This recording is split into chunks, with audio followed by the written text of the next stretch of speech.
જિલ્લાના હિંમતનગરના રસ્તાઓ તંત્રના પાપે ખખડધજ બન્યા છે। આમ તો હિંમતનગર શહેરની નગરપાલિકા ગુજરાતમાં સ્વચ્છતાના નામે પ્રથમ ક્રમાંકે આવે છે, પરંતુ સ્થળ પરની પરિસ્થિતિ જ કંઈક અલગ છે। શહેરના હાર્દસમાં મહાકાલી મંદિર રોડ પર અત્યારે વરસાદી પાણી માટેની લાઇનનું ખોદકામ શરૂ કર્યું છે, જેના કારણે સ્થાનિકોથી લઈને વેપારીઓ અને વાહન ચાલકો હેરાન પરેશાન બની ગયા છે। વિપક્ષ નેતાના આક્ષેપ પ્રમાણે સરકારની ગાઈડલાઈન મુજબ 15 જૂન પહેલા બધી કામગીરી પૂર્ણ કરવાની હોય છે, પરંતુ હિંમતનગરની પાલિકા તો 31 જુલાઈ સુધી પણ કામગીરી કરી રહી છે। આમ તો વરસાદી પાણીના નિકાલની લાઇનનું કામ ચોમાસા પહેલા કરવાનું હોય છે, પરંતુ પાલિકાએ ભર ચોમાસે કામ શરૂ કરતા સ્થાનિકો સહિત વાહન ચાલકો હાલ તો પરેશાન બન્યા છે। પૂર્ણિમાથી મહાકાળી મંદિર રસ્તા પર જે કામ ચાલી રહ્યું છે નગરપાલિકાનું, અત્યારે ચોમાસું હોવાથી અને પવિત્ર શ્રાવણ માસ ચાલી રહ્યો છે, ત્યાં મંદિરો પંચદેવ મંદિર છે, મહાકાળી મંદિર છે, હરિઓમ શ્રી છે, અને અમારા છોકરા બી ગ્રીન એપલ ઇંગ્લિશ મીડિયમ પડતા હોય છે।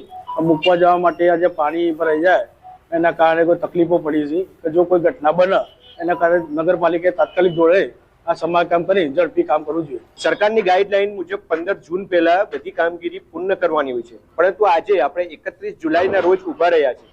અત્યારે આપ જોઈ રહ્યા છો એ પ્રમાણે મુખ્ય રોડ રસ્તા ખોદી અને વરસાદી પાણીની લાઈનની નાખવાની કામગીરી ચાલી રહી છે।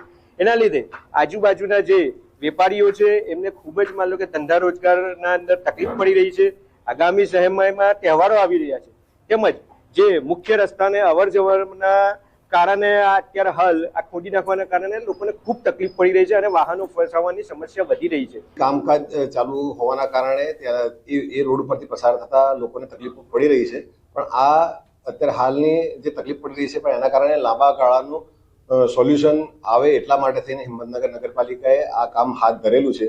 આ કામ પૂર્ણ થયા બાદ ત્યાં એના ઉપર ડામર રોડ કરવામાં આવશે। વાડામાં પરિણીતાની આત્મહત્યા, સાસરિયાના ત્રાસથી કરી છે આત્મહત્યા પહેલા બનાવ્યો હતો વિડીયો। પરિણીતાના પરિવારે નોંધાવી ફરિયાદ, સાસરી પક્ષના 6 લોકો સામે ગુનો દાખલ થયો છે।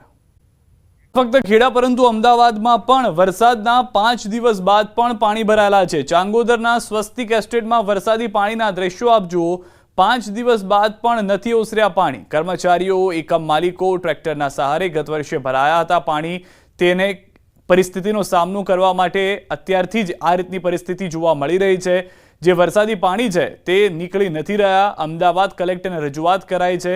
જેટલા પણ લોકો છે ત્યાં આગળ તે લોકો એક જ વાત કહી રહ્યા છે કે અત્યારના તેઓ ટ્રેક્ટરના ભરોસે છે, ટ્રેક્ટરની મદદથી આવજા કરી રહ્યા છે। એકમના માલિકો જે ત્યાં આગળ એકમ ચલાવી રહ્યા છે તેના માલિકો હોય, કર્મચારીઓ હોય, તમામ લોકો માટે એક જ પરિસ્થિતિનો સામનો કરવાનો વારો આવ્યો છે।